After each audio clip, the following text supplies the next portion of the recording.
भगवान को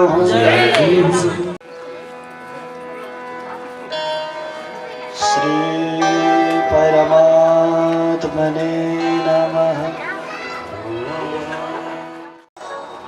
प्रसंग धारावाहिक प्रसंग नवमस्कन्धको प्रसंगबाट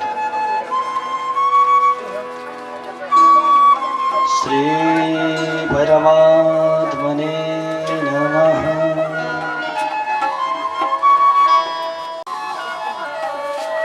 भगवान श्रीरामको कथाबाट समग्र रामायणबाट सिक्नुपर्ने कुरा एउटा श्लोकले प्रमाणित गरेको छ भागवत महापुराणले। एक भक्ति व्रत धरो राजर्षि चरित सुचे स्वधर्मं गृह्यमेधियं शिक्षयन् स्वयमाचरत्। एक पत्नी व्रत धरो। हरेक नारीले प्रतिव्रता धर्ममा रहनु, हरेक पुरुषले पत्नी व्रता धर्ममा रहनु। यहाँनिर एक पत्नी व्रत धरो। एक पत्नीका व्रत धारण गर्नु भगवान श्रीरामले। त्यति मात्र होइन, राजकाज गरेर पनि राजर्षि चरितः शुचिः, राजाको चरित्र पनि यस्तो शुद्ध प्रकारको शुचिः, निष्ठा प्रकारको चरित्र। त्यति मात्र होइन, स्वधर्मम आफ्नो धर्ममा रहेर गृहमेधिनाम घरमा परिवारमा बसेर शिक्षयन् स्वयमाचर। भगवान रामको चरित्रबाट समग्र जीवनमा बसेर पनि व्यवहारमा बसेर पनि त्यो व्यवहारभन्दा माथि उठ्न सकिन्छ भन्ने विशेष ज्ञान भगवान श्रीरामको चरित्रबाट प्राप्त हुन्छ।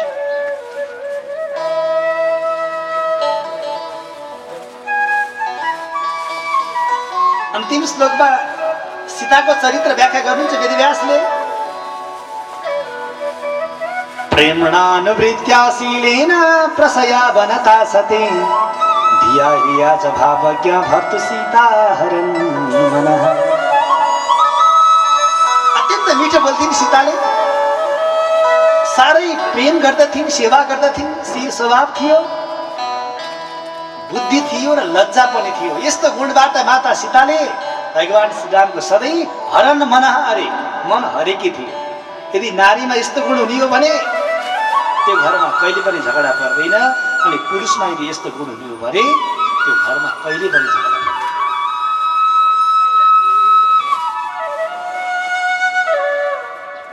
यो प्रसङ्ग हामीलाई रामायणले सिकाएको छ। अब रामचन्द्र भगवान पछाडिका वंश राजा निमिको कथा, यसभन्दा पछाडि चन्द्रवंशको व्याख्या हुँदै हुँदै गइसकेपछि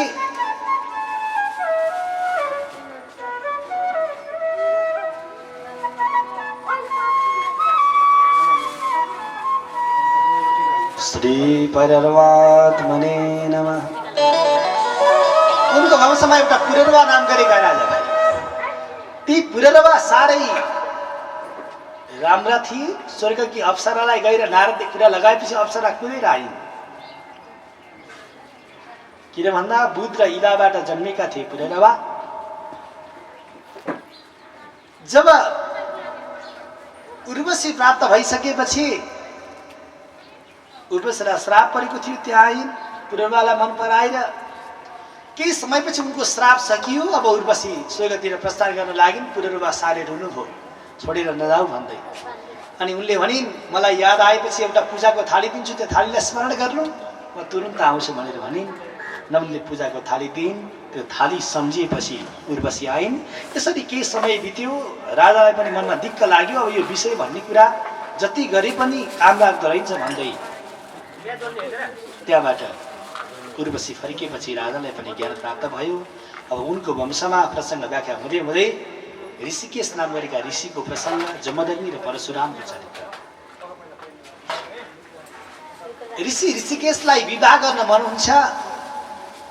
विवाह गर्न मन भएपछि उनले विवाहको लागि गादी राजाकी छोरी सत्यवती नाम गरेकी छोरीसँग विवाह गर्न चाहन्छन्। विवाह गरेछन्। यता ऋषिको सन्तान पनि हुँदैन, यता ससुरालीतिर पनि साला जेठान कोही नभएपछि ऋषिले यज्ञ गर्छ। यज्ञबाट फल प्राप्त भएपछि आफ्नो श्रीमतीलाई भन्छन्, हे नानी, यो फल तिमी एउटा खाऊ, एउटा फल लिएर तिम्रो आमालाई देऊ, उता पनि सन्तान हुन्छ, यता पनि हुन्छ। छोरीले हत्तनबद्ध दुईटै फल लिएर माइती गएछ।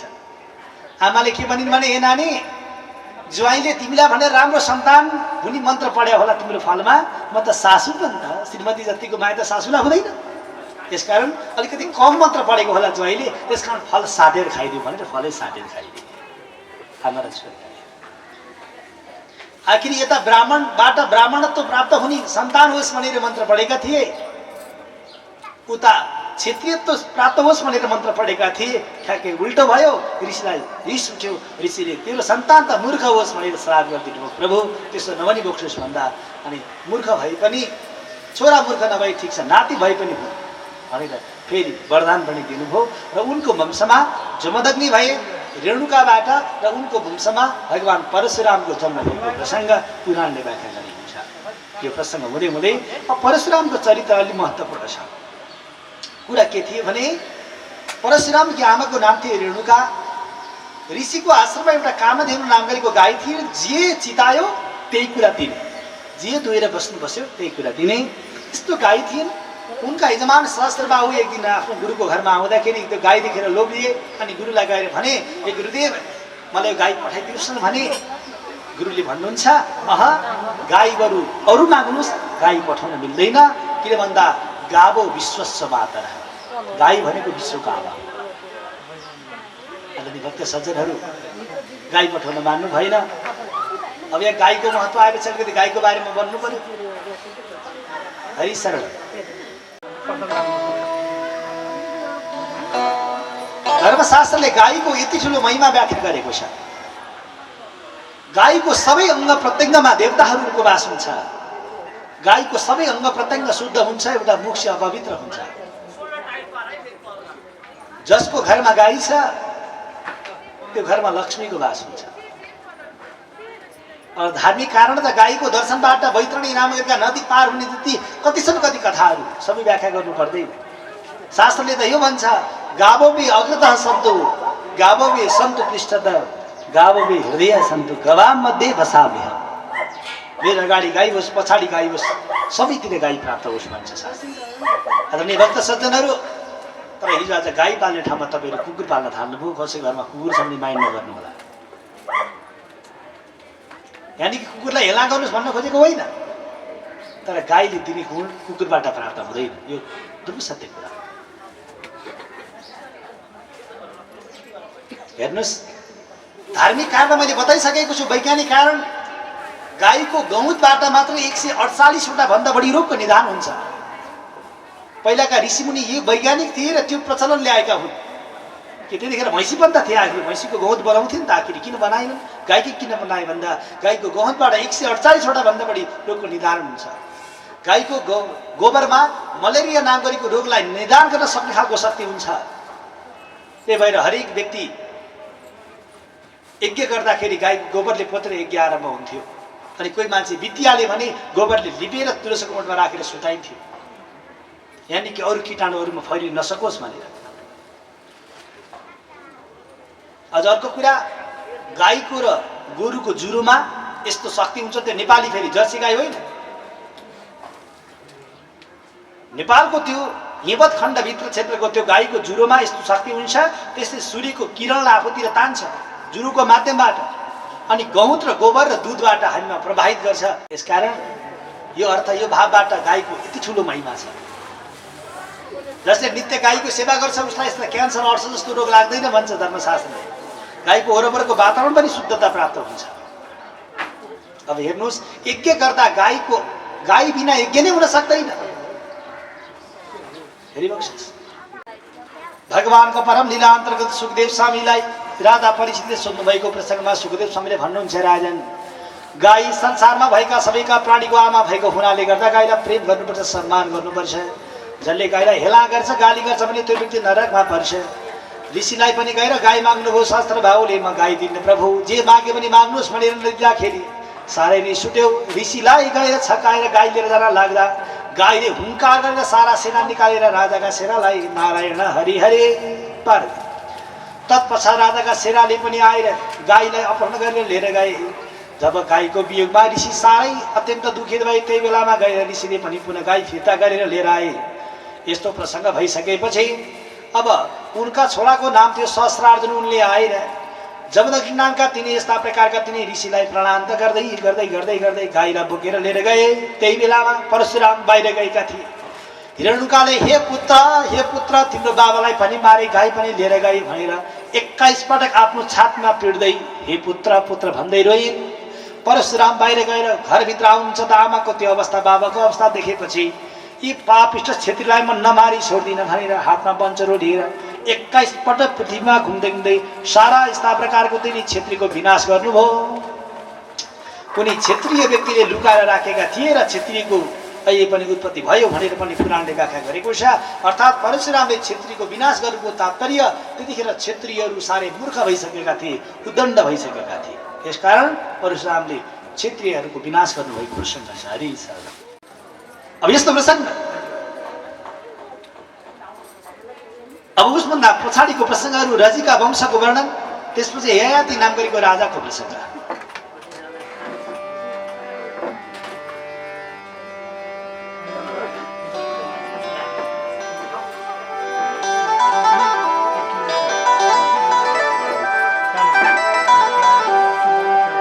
यति रे यायाति समयाति रायति,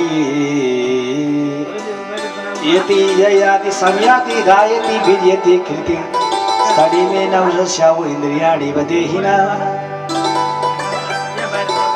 एकजना ययाति नामका राजा हुन्थ्यो, शिकार खेली वनबाट जङ्गलमा जानुभयो। त्यही बेलामा त्यो देशका राजाको नाम थियो वृषभ्रभा नाम गरेको राजा थियो। उनको छोरीको नाम थियो शर्मिष्ठा। अनि ती वृषभ्रभा नाम गरेको राजाको पुरोहितको नाम थियो शुक्राचार्य। उनको छोरीको नाम थियो देवयानी।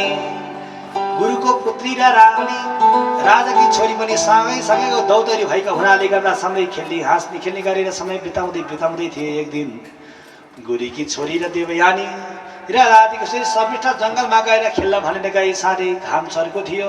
ल हेर्नुहोस्, अहिले जस्तो जाडो होइन, घाम चर्को थियो। घाम चर्को भएको बेलामा गएर नुहाउन भनेर गए। त्यही बेलामा गएर कपडा लिएर जान बिर्सेछन्। हतार हतार पुकालेर नुहाउन भनेर गए। उताबाट हावा आउन थाल्यो, कोही मान्छे आए जस्तो लाग्यो। हतार हतार कपडा लगाउन लाग्दा त राजाकी छोरीको कपडा गुरुको छोरीले गुरुको छोरीको कपडा राजाको छोरीले लगाएछन्। अब झगडा सुरु। बाहुनको छोरी भन्छ, हे क्षेत्रीकी छोरी तैँले मेरो कपडा किन लगा। ल हेर्नुहोस्, राजाकी छोरीले पनि भने, हे त बाहुनकी छोरीले मेरो कपडा किन लगा। ऊ पनि के कम, बाजाबाज सुरु हो। अब राजाकी छोरीले पनि घुर्की लाएर भने, तेरो बाउले मेरो घरमा आएर कर्मकाण्ड नगरिकन मुखमा माड लाग्दैन भने तैँले मलाई किन फुर्ती लाउने। त्यस्तो भयो।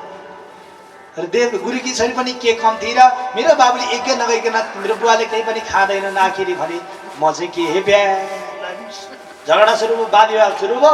आखिरी अब हात पनि हालेर अब कुटपिट सुरु हुनुभयो। अब बाहुनकी छोरी पो सधैँ व्रत बस्ने, औँसी भनेको छ, पुण्य भनेको छ, व्रत भनेको छ। छेत्रीको छोरी अलिक कम व्रत भयो, अलिक बलि थिए। छेत्रीको छोरी बाहुनको छोरी अलिक कमजोर थिए। टपक्क टिपेर इनारमा फालिदिए। ल त गइन् घर आफ्नो कपडा लगाएर। बिचरी निर्वस्त्र नाङ्गै भएकी थिइन्, इनारभित्र बसिराखिन्। उताबाट ययाति नामका राजा शिकार खेल्न आएका थिए। पानी तिर्खा लाग्यो भनेर यसो तल इनारमा पानी झिक्नु पर्यो भनेर हेरे त एउटा केटी मान्छे के गर्ने भनेर त्यतिखेर पटुका बाँध्ने चलन थियो। पटुका बाँधेका थिए राजाले। यसो सर फुकाएर गएर इनारमा खसालिदिए। त्यो इनारबाट ताडेर माथि आए। बाहिर आउने बित्तिकै भन्छन्, अब म तपाईँसँग विवाह गर्छु। राजा भन्छन्, ए नानी कसकी छोरी कसकी बरी के हो, यतिकै बिहा गरेर हुन्छ सोध्नु पर्ने होइन प्रभु। मेरो नाम हो शुक्राचार्यकी छोरी देवयानी हो, म तपाईँसँग विवाह गर्छु। अनि उनले भने, म त क्षेत्री हो, म ब्राह्मणसँग बिहा गर्न मिल्दैन। तिमी त ऋषिकै छोरी। भोलि गाली गर्छन् तेरो बाबाले हुँदैन भनेपछि फकाएर घर लिएर गए। घर लिएर गएपछि अनि आफ्नो बाबालाई भन्न थालिन्, भोलिबाट राजाको दरबारमा पूजा बन्द। कि त छोरी भन्न पर्दैन, कि त भने पूजा गर्न जान पाइँदैन भन्न थालिन्। त हेर्नुहोस् के आफ्मा पाएछ। बिचरा लभ गरिहाल्छन् पहिला। कि त भने छोरा छोड्नुहोस्, कि त भने फलानु छोड्नु भन्छ नि छोराहरूले, केटाकेटीहरूले। त्यस्तै भएछ। कति कन्डिसनमा त्यस्तो हुन्छ। लौ त भन्दै गाह्रो। शुक्राचार्यले पनि मन थाम्न सक्नु भएन, ठिकै छ छोरी माया मान्ने कुरो भएन भनेर भोलिपल्ट पूजा गर्न जानु भएन। भोलिपल्ट राजा आउनुभयो, लौ त गुरुदेव किन पूजा गर्न आउनु भएन, सन्चो भएन कि भन्दा मेरो छोरीलाई तेरो छोरीले यस्तो गरिछ, आजबाट पूजा बन्द। राजा साह्रै दुखी दुन्बो, प्रभु बरु तपाईँले जे भन्नुहुन्छ त्यही मान्छु, मेरो दरबारमा पूजा रोक्न पाइँदैन भन्नु। त्यसमै गएर जाऊ, गएर छोरी लगाएर फुको भन्दा अनि देवयानीले मागिन्, मेरो यदि बाबा पूजा गर्न जानुपर्छ भने मेरो र याति राजाको विवाह हुँदैछ, तपाईँको छोरीलाई नोकर नै पठाइदिनु हो। ल हेर्नुहोस् कति धेरै सम्मान ब्राह्मण। राजाले पूजा छोड्न सकेन तर आफ्नो छोरीलाई नोकरी बनाएर पठाए, दास बनाएर पठाए। प्रसङ्ग बढ्दै बढ्दै गयो। यता घटना के भएको थियो भन्नुला भने क्षेत्रीसँग श्राप, विवाह गर्ने श्राप परेको थियो देवयानीलाई। कथा के थियो भन्नुला भने बृहस्पति नाम गरेका गुरुको छोराको नाम थियो कच। ती कच शुक्राचार्य गुरुकोमा सञ्जीवनी नाम गरेको बुटीको विद्या पढ्न गएका थिए गुरुको घरमा। जब दिल्ली रूपमा पढ्न जाने, दिल्ली रूपमा पढ्न जाँदाखेरि त्यो देवयानीलाई कच देख्दा मन परेछ, वान साइडेड लभ परेछ भनौँ। ल हेर्नुहोस् प्रेम बसेछ। कचले आफ्नो गुरुको छोरी बहिनी समानको त्यस्तो दृष्टिले राखेनन्, तर देवयानीलाई त्यस्तो नजरले हेरेपछि अब गाह्रो पर्यो। कहिले कहिले वान साइडेड लभले पनि दुःख दिन्छ क्या। बिचरा कचलाई अन्तिममा देवयानीले के भन्छन् भने, हे कच म तपाईँसँग विवाह गर्छु, ल त विवाह गरेर जाउँ। अब कचले भन्नुभयो, होइन होइन, गुरुको छोरी त बहिनी समानको हुन्छ, बहिनीसँग विवाह गर्न हुँदैन, म त सक्दिनँ गर्दिनँ भनेर कचले मानेनन्। अब देवयानीको पालो, ए मेरो बाउले पढाएको कुरो त जान्ने हुने, मले भने नमान्ने भए पढाएको सबै फिर्ताले भनेर मागिन्। आखिरी कचले पनि सबै उकेलेर त्यहाँबाट हिँडे।